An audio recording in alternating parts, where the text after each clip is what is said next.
আমাদেরকে আলোচনার বিষয়বস্তু আগে জানানো হয়নি।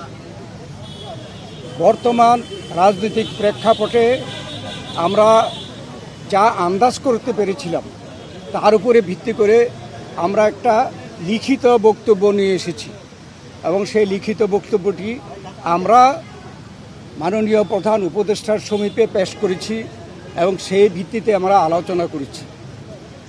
তার একটি সারাংশ আমি আপনাদের সামনে তুলে ধরতে চাই।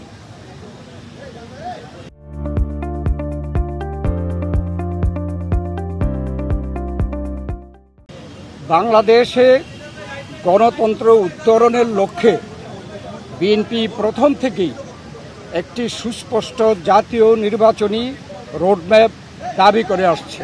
আপনারা জানেন যে আমরা এটা প্রকাশ্যভাবে দাবি করে আসছি। সুষ্ঠু, নিরপেক্ষ ও অবাধ নির্বাচন অনুষ্ঠানের উদ্দেশ্যে সরকারের নিরপেক্ষতা বজায় রাখার স্বার্থে বিতর্কিত উপদেষ্টাদের বাদ দিয়ে উপদেষ্টা পরিষদ পুনর্গঠনের জন্য আমরা দাবি জানিয়েছি। বিএনপির প্রতিটি নেতা কর্মী ব্যক্তিগতভাবে, রাজনৈতিকভাবে, পারিবারিকভাবে সবচেয়ে বেশি ক্ষতিগ্রস্ত হয়েছে আওয়ামী লীগের আমলে এবং সেই জন্য আওয়ামী লীগের বিচার সবচাইতে বেশি দাবি করে বিএনপি। এই বিচার প্রক্রিয়া কোনোভাবে অসম্পূর্ণ থাকলে বিএনপি সরকারের দায়িত্বে যখন যাবে তখন বিচারের আওতায় এনে তা বিচার বিভাগের মাধ্যমে, স্বাধীন বিচার বিভাগের মাধ্যমে পরিপূর্ণভাবে সম্পন্ন করা হবে। নির্বাচন সংশ্লিষ্ট সংস্কার কার্যক্রম অবিলম্বে সম্পন্ন করে ডিসেম্বরের মধ্যে জাতীয় সংসদ নির্বাচন অনুষ্ঠানের জন্য দ্রুত একটি রোডম্যাপ প্রদানের দাবি আমরা জানিয়েছি।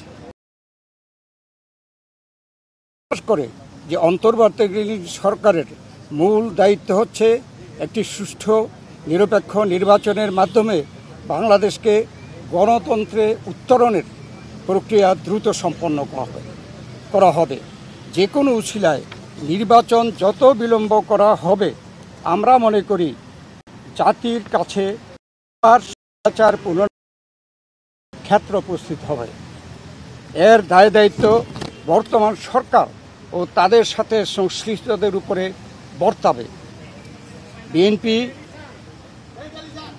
সম্প্রতি যে নানা ধরনের গুজব আছে সেই প্রেক্ষিতে আমরা বিএনপির পক্ষ থেকে বলেছি, বিএনপি কখনই প্রধান উপদেষ্টার পদত্যাগ চায়নি, বরঞ্চ প্রথম দিন থেকেই এই সরকারকে সর্বাত্মক সহযোগিতা করে আসছে। আমাদের যে আলোচনা তার এই সারাংশ ছিল এতটুকু। আপনাদের সকলকে ধন্যবাদ।